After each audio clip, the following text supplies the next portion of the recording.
So when we buy coffee, we tend to buy pre-ground, pre-roasted coffee, but do we actually stop to appreciate where it's come from, what processes the coffee has gone from, and where it really starts off life? So initially, coffee is essentially a cherry growing on a shrub, and that cherry is picked, and then the coffee bean itself is then extracted from the cherry.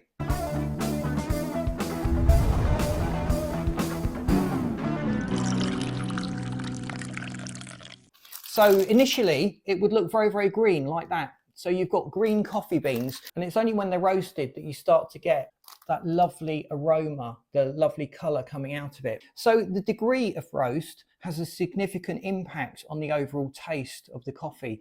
So the more you roast the coffee, the less it loses its flavor profile, but you get a much stronger coffee out of it. So the Italian roast or the French roast is typically the darkest. So when we roast coffee, we typically talk about the bean temperature. So initially, when the bean itself gets up to about 190 degrees centigrade, we have what's called the first crack. So it's literally a cracking noise that happens in the bean as it heats up. As the temperature of the bean raises to 225 degrees centigrade, you get a second crack. So at that first crack, we could say that the flavor profile, if you were to grind it and brew a coffee, would be mild and complex. At the second crack, we're looking at smooth and mild. Now, as we go past the second crack, the bean temperature will typically go through 240 degrees centigrade, and you start to get bitterness coming out of the coffee then. So some people would say this is a bittersweet note. At 245 degrees, we're now talking about very strong, very bitter coffee. So these strong coffees have a very smoky, very strong aftertaste. A lot of coffee chains prefer these darker Italian and French roasts over the conventional ones, but most coffee connoisseurs prefer much milder roasts because you get more complexity in terms of flavor out of each of the beans. It's very easy to go past the second crack and actually burn the bean. Now, interestingly, the more you roast the bean, the less caffeine there is in it. A dark roast typically requires around about a 14-minute roast time, whereas the light roast is about 7 to 8 minutes. And then your typical medium roast is somewhere between 9 and 11 minutes. So it depends very much on where the bean has come from, how old the bean is after it has been picked, and what you intend to make with the coffee that determines how it should be roasted. So if you're starting out, you can actually buy little kits that are quite useful. They've got all the green beans in from a variety of different sources, and they've got a little dechafer as well. So after the beans have roasted, you'll put them in this dechafer, and it just takes off all the little husks and the impurities that are on the outside of the coffee. And it's a great way really to experiment, to find your perfect bean origin and your perfect bean roast.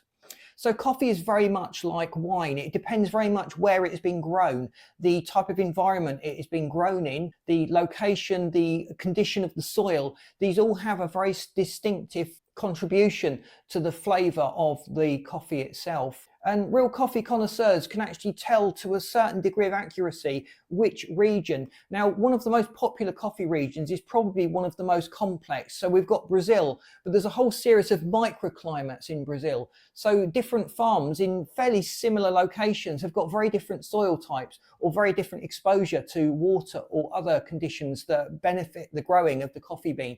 So it has a big bearing on the coffee itself that comes out at the end. The two core aspects that control the roast is the duration and the temperature.